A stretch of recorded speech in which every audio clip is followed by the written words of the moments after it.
سيدنا محمد. حي على الصلاة.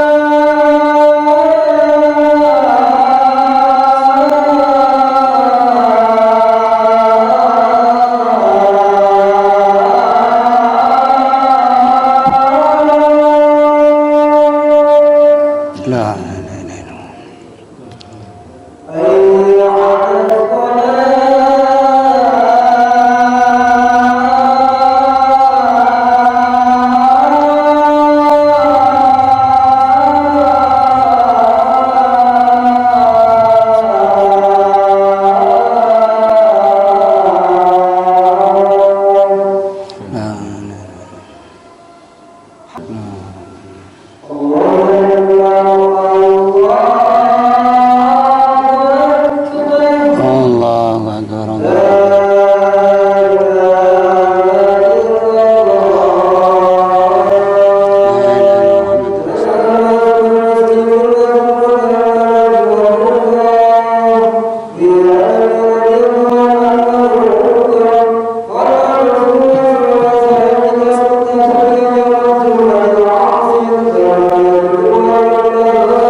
Assalamualaikum warahmatullahi wabarakatuh.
Alhamdulillah amarana bidihati wal wifaq wa nahana an siqaqi wan nifaq wa nastaghfiruhu wa natubu ilaihi min su'il af'ali wal akhlaq wa nashhadu an la ilaha illallah wahdahu la syarika lah al-muqsinu rahimul khalq wa nashhadu anna muhammadan abduhu wa rasuluh mab'usu mutamima makarimal akhlaq Allahumma salli wa sallim ala sayyidina Muhammad afdali khalqi ala italab wa ala ali wa ashabihil faizina bin nuskil umati fil afaq salatan wa salaman daimaini mutalazimaini ila yaumit talab amma ba'da faya ayuhan nas ittaqullah haqqa tuqati wa la tamutunna illa wa antum muslimun wal takum minkum ummatu yad'una ila khair wa ya'muruna bil ma'ruf wa yanhauna 'anil munkar wa ulaika humul muflihun. Ma'asyiral muslimin rahimakumullah. Mengawali khutbah yang singkat ini, marilah kita senantiasa berusaha meningkatkan ketakwaan dan keimanan kita kepada Allah Subhanahu wa taala dengan menjalankan semua kewajiban dan menjauhkan diri dari segala yang dilarang dan diharamkan oleh Allah Subhanahu wa taala. Jamaah yang dimuliakan Allah Subhanahu wa taala, pada Jumat yang mulia ini khotib akan menyampaikan tema setelah Ramadan, apa yang kita lakukan. Jamaah yang dirahmati Allah Subhanahu wa taala, sebelum Ramadan datang kita selalu menantinya dengan penuh kerinduan. Setelah Ramadan pergi meninggalkan kita, saatnya kita bermusahabah diri dan mengingat-ingat kembali apa yang telah kita lakukan pada bulan Ramadan, bulan yang penuh berkah itu. Apabila kita telah beramal, jadi bila kita ini di bulan Ramadan telah beramal dengan baik selama Ramadan, marilah kita pertahankan dan tingkatkan setelah Ramadan. Jadi baginda Nabi Muhammad SAW memberikan petunjuk, menganjurkan setelah kita ini di bulan Ramadan melakukan amalan-amalan yang diperintah Allah, maka setelah Ramadan juga kita lakukan, jangan sampai kendor. Bahkan di bulan Syawal, para ulama senantiasa meningkatkan amalan-amalan agamanya ketika selesai bulan Ramadan. Jangan sampai terbalik hadirin, setelah Ramadan kita kembali lagi biasa-biasa saja amalannya. Tetapi Nabi ajarkan ditingkatkan agar kita bisa bertemu Ramadan tahun depan. Inilah yang diharapkan oleh para wali-walinya Allah, para ulama, orang-orang soleh terdahulu. Ketika baginda Nabi Muhammad SAW menyampaikan ini, langsung dilakukan. Setelah Ramadan selesai, mulai Syawal bertambah istiqomah, bertambah meningkat amalannya. Jika kita termasuk orang yang lalai, kata Nabi, dalam melakukan kewajiban atau teledor dalam menjauhi larangan-larangan Allah selama bulan Ramadan, marilah kita segerakan diri kita untuk bertobat dengan tobatan nasuha. Segera kita perbaiki diri sebelum maut menjemput kita. Jadi sebelum kita dipindah ke alam kubur kita masing-masing, Nabi katakan perbaiki amal. Jangan hanya Ramadan saja kita gunakan untuk amal yang baik, setelah Ramadan kita tinggalkan kembali. Maka Nabi anjurkan kita ulang-ulang agar menancap dalam hati, menjadi kebiasaan bahwa setelah bulan Syawal kita harus meningkatkan amalan kita. Yang biasa Ramadan sholat berjamaah istiqomah, di luar bulan Ramadan juga bertambah istiqomah. Yang apabila Ramadan rajin membaca Quran, maka setelah Ramadan baca Quran juga kita biasakan. Kalau tidak bisa 1 lembar, minimal 1 ayat. Sebagai kegiatan yang istiqomah pada saat Ramadan, setelah Ramadan, hasil Ramadan, bisa kita ambil hikmahnya, yaitu mengamalkan agama dengan sebaik-baiknya. Hadirin yang dimuliakan Allah Subhanahu wa taala, meskipun bulan yang penuh ampunan, jadi bulan ampunan telah berlalu, bulan yang penuh rahmat, yang dimana di bulan Ramadan amalan-amalan dilipat gandakan 1000 kali amalan. 1 kali amalan dilipat gandakan seperti mengamalkan 1000 kali amalan. 1 kali sholat dihitung seperti 1000 kali sholat. Itu di bulan Ramadan, hadirin. Tetapi sebagai keistiqomahan, bila kita ini senantiasa mengikuti sunnah Nabi, maka itu juga kita dapatkan ketika di luar Ramadan. Maka apa yang diajarkan Nabi setelah masuk masjid? Tata sop dan barisannya. Jadi kebiasaan kita sering teman-teman kita yang belakangan suruh ke depan, kita milih yang belakang. Ini tidak sesuai sunnah. Nah, inilah orang yang tidak mengamalkan ilmu. Maka Nabi katakan, orang yang dapat amal 1000 kali amalan, bila diberitahu oleh Nabi lewat hadisnya, langsung diamalkan, maka mendapat 1000 kali amalan. Nah, ini harus kita tanamkan kepada diri kita yang belum bisa mengamalkan sunnah. Kita amalkan, hadirin. Masuk masjid menata barisan, duduknya dihitung, sholat dihitung, sholat penuh, tidak dikurangi oleh Allah. Nah, seperti ini juga kita tidak mau mengambil. Kenapa? Karena tidak mau mengamalkan apa yang diajarkan Nabi, bahwa sunnah itu bila diamalkan lebih baik dunia dan isinya. Bila kita tinggalkan, seperti kehilangan anak, istri, dan seluruh hartanya. Maka bukan sunnah itu tidak dilakukan tidak apa-apa, rugi. Jadi kebanyakan kita salah paham, hadirin. Sunnah bila kita dilakukan kan tidak apa-apa, rugi karena tidak mendapatkan dunia dan isinya. Maka kita biasakan setelah masuk masjid, rapat-rapat, duduknya seperti akan melaksanakan sholat, sehingga sholat kita senantiasa, amalan kita dihitung 1000 kali amalan. Maka hadirin, dengan apa yang disampaikan baginda Nabi ini harus senantiasa kita amalkan, agar kita senantiasa menjadi orang-orang yang dapat ridhonya Allah dunia dan akhirat. Jamaah yang dirahmati Allah Subhanahu wa taala, Islam memberikan kesempatan kepada kita untuk meneruskan dan melestarikan ibadah puasa.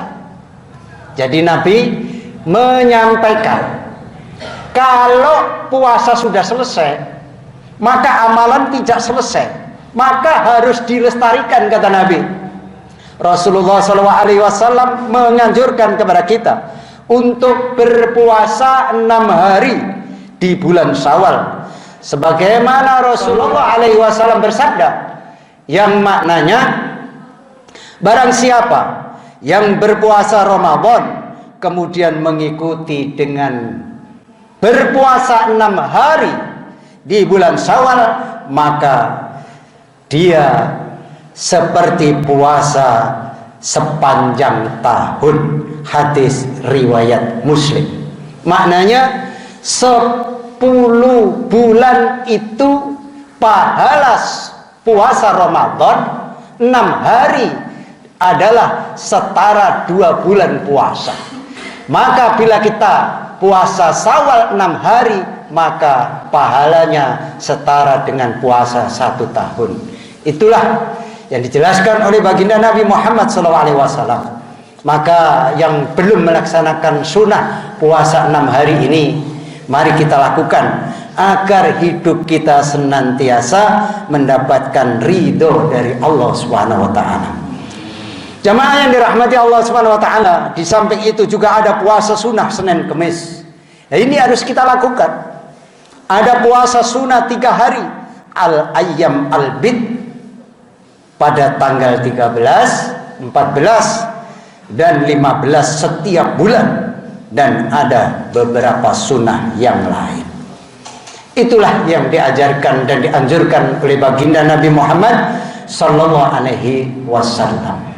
Maka kita harus senantiasa amalkan apa yang kita dengar, apa yang disabdakan Nabi, berusaha. Kalaupun tidak bisa, kalau sudah punya niat, sudah punya pahala sendiri di sisi Allah. Yang penting kita ada niat, syukur bisa melakukan dan mengamalkan, maka orang ini adalah orang yang senantiasa dalam pertolongan Allah Subhanahu wa taala.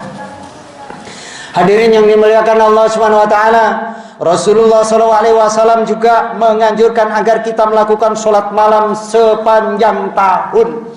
Jadi sholat malam itu tidak di bulan puasa saja. Nabi katakan sepanjang tahun, seumur hidup sampai kita meninggalkan dunia ini. Bukan hanya di bulan Ramadan saja. Tidak hanya pada bulan Ramadan saja, diulang-ulang oleh baginda Nabi.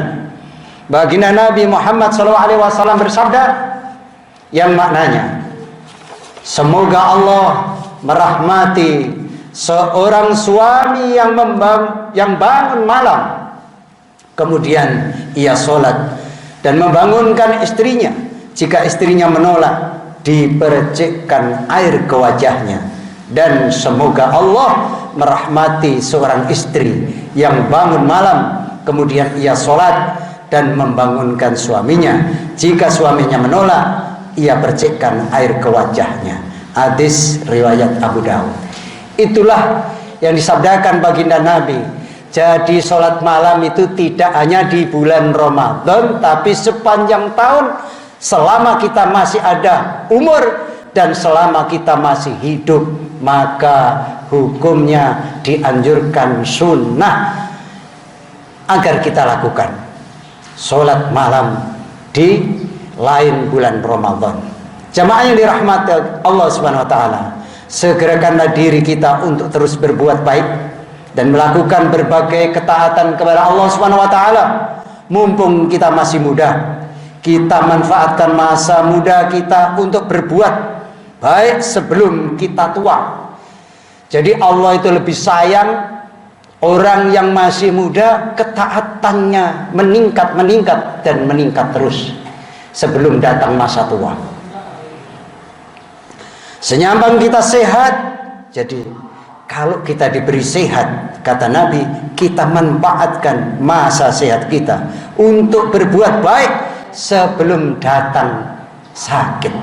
Kalau sudah sakit, tidak bisa lagi ibadah dengan sebaik-baiknya karena menderita sakit. Maka kalau kita istiqomah, ketika diberi sakit kita tidak bisa sholat berjamaah, maka walaupun sendiri di rumah dihitung jamaah oleh Allah, tergantung keistiqomahan hariannya. Mumpung punya kesempatan, kita manfaatkan masa sempat kita untuk berbuat baik sebelum datang kesibukan dan kesempitan. Jadi kalau ada kesempatan, mumpung belum sempit, semaksimal mungkin Nabi katakan lakukan sebelum kamu repot, sebelum kamu kesempitan itu datang. Kalau longgar, cepat-cepat mengamalkan agama dengan sebaik-baiknya. Selagi kita hidup, mari kita gunakan sebaik-baiknya umur yang diberikan oleh Allah untuk amal agama. Kita manfaatkan masa hidup kita untuk berbuat baik sebelum kita meninggalkan dunia ini alias mati. Dunia adalah waktu untuk beramal dan akhirat adalah waktu untuk mempertanggungjawabkan amal. Jadi mumpung kita setiap helaan napas perbuatan baik dihitung pahala oleh Allah, mari kita gunakan. Kalau sudah di alam kubur, kalau sudah di alam barzah, di akhirat, walaupun diberi keistimewaan bisa sholat, bisa zikir, bisa baca Quran, nggak ada pahalanya. Tetapi satu detik, satu helaan napas, bila kita gunakan untuk zikir, bila kita gunakan untuk kebaikan, semua ada pahala yang mulia di sisi Allah dan akan meringankan yang namanya dosa-dosa kita, dan kita akan jauh dari siksaan nerakanya Allah bila kita gunakan umur ini untuk senantiasa taat menjalankan agama yang Allah perintahkan. Jangan sampai kita tergolong mereka yang mengatakan di akhirat sebagaimana Allah berfirman, yang maknanya sesungguhnya aku sangat menyesal atas kelalaian dan kealpaanku semasa hidup. Jadi jangan sampai nanti di alam kubur nyesal. Nah, ini di dalam Al-Quran Allah katakan, Allah sampaikan, Allah firmankan, sehingga aku tidak mengindahkan ajaran Allah. Aku dulu itu diajak perintah sholat, tidak mau sholat. Sholat seenak saya, tidak mau jamaah ke masjid. Yang penting saya sudah sholat, ya sudah. Akhirnya di sana mendapatkan siksaan di neraka. Akhirnya ingin keluar. Kalau tahu di alam kubur siksanya seperti ini, di neraka seperti ini, tahu di dunia saya gunakan untuk amal. Nah, ini sudah terlambat hadirin.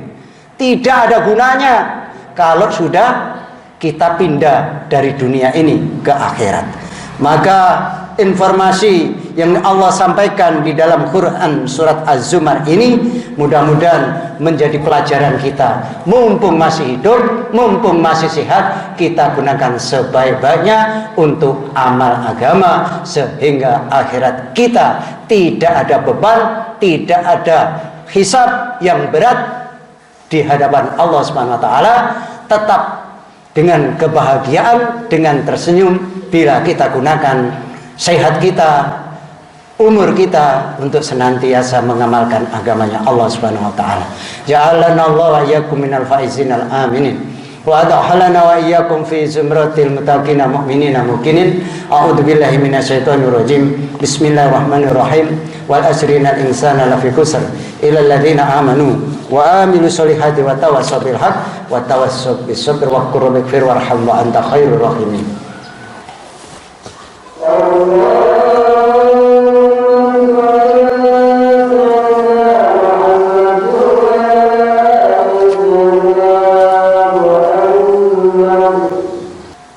Alhamdulillahilladzi kataba ala nafsi rahmah wa amarana bimtisali ma'muratihi wajtinabi manhiyatihi mudatal hayya.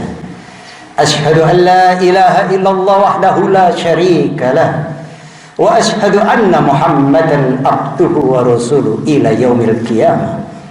Allahumma salli wa sallim ala hada nabiyil karim wa ala ali wa ashabi wa tabi'ina wa man wala, amma ba'd.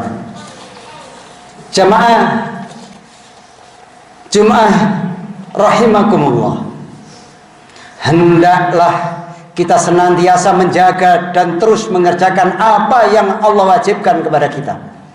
Dalam hadits qudsi Allah berfirman yang maknanya, tidaklah hambaku mendekatkan diri kepadaku dengan sesuatu yang lebih aku cintai daripada dengan yang telah aku wajibkan kepadanya. Hadis riwayat Bukhari. Hadirin yang berbahagia, jangan pernah meremehkan kebaikan sekecil apapun. Bukankah Rasulullah SAW memerintahkan agar kita menjaga diri kita dari api neraka, walaupun hanya dengan bersedekah separuh dari satu biji kurma. Jadi amalan sedekah ini amalan yang sangat-sangat istimewa di hadapan Allah Subhanahu wa taala. Maka setiap subuh panjenengan kalau datang ke masjid, berusaha untuk senantiasa memberikan infak. Hanya 1.000 saja, nggak usah banyak-banyak. Itu istiqomah. Dan setiap hari Jumat itu amalan istimewa. Kalau panjenengan mau beramal untuk infak kota amal masjid, maka dihitung sedekah yang sempurna. Maka dari rumah berusaha bagaimana saya bisa infak setiap Jumat, walaupun hanya 1.000 rupiah atau 500 rupiah, jangan sampai tidak. Karena itulah kesempurnaan sedekah bila hari Jumat kita infakkan sedikit harta kita untuk kemaslahatan umat, yaitu kota infak di masjid, TPQ, pondok pesantren, dan lain sebagainya, yang jelas untuk memakmurkan daripada amalan-amalan agama yang Allah perintahkan lewat Rasulnya. Jamaah yang dirahmati Allah Subhanahu wa taala, setelah Ramadan marilah kita perkuat iman dengan terus istiqomah berbuat kebaikan. Iman akan menguat seiring semakin banyaknya kebaikan yang kita lakukan. Jadi kalau kebaikan itu banyak kita lakukan, maka iman kita kuat. Tetapi kalau kita ini tidak banyak melakukan kebaikan, otomatis kita akan malas yang namanya mengamalkan agama. Jadi kalau panjenengan kok malas ngamalkan agama, berarti ada kemaksiatan yang jenengan tidak sadari yang dilakukan, sehingga iman kita tidak kuat menerima perintah Allah asal-asalan. Maka pentingnya majelis ilmu Jumat. Majelis Jumat seperti ini adalah sangat penting. Ini adalah hari raya umat Islam dalam satu pekan, maka usahakan jangan sampai tidak hadir. Karena tidak hadir 3 kali, dia adalah keluar dari Islam, maka harus banyak bersahadat. Jamaah yang dirahmati Allah Subhanahu wa taala, Rasulullah SAW bersabda yang maknanya sebaik-baik perbuatan menurut Allah adalah dirutinkan meskipun sedikit. Hadis riwayat Bukhari dan Muslim. Itulah jamaah yang dirahmati Allah Subhanahu wa taala, sedikit tentang bagaimana setelah Ramadan apa yang kita lakukan, yaitu senantiasa meningkatkan amalan-amalan kita di bulan Ramadan agar kita senantiasa mendapatkan barokah, rahmat dan pertolongan dari Allah Subhanahu wa taala. Allahumma ighfir lil muslimina wal muslimat wal mu'minina wal mu'minat al ahya'i minhum wal amwat. Allahumma ya dayanu wa ya qawiyal ardi anta fadana bil haqq ya rahman ya rahim ya manan ya khanan ya Allah ya arhamar rahimin. Rabbana atina fid dunya hasanah wa fil akhirati hasanah wa qina adzabannar. Walhamdulillahi rabbil alamin. Ibadallah, innallaha ya'murukum bi'adli wal ihsan wa idza'il qurba fayanha 'anil fahsya wal munkar wal baghi ya'idukum la'allakum tadhakkarun wa la dzikrullahi akbar. Aqimis shalah. Bismillahirrahmanirrahim.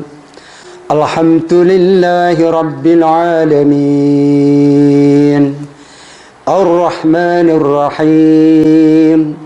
مالك يوم الدين إياك نعبد وإياك نستعين اهدنا الصراط المستقيم صراط الذين أنعمت عليهم غير المغضوب عليهم ولا الضالين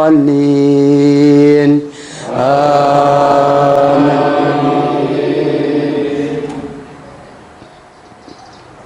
Bismillahirrahmanirrahim. Sabih isma rabbikal a'la alladhi khalaqa fasawwa walladhi qaddara fahada walladhi akhrajal mar'a faj'alahu sa'an akhwa sanughriqa fala tansha illa ma syaa Allah.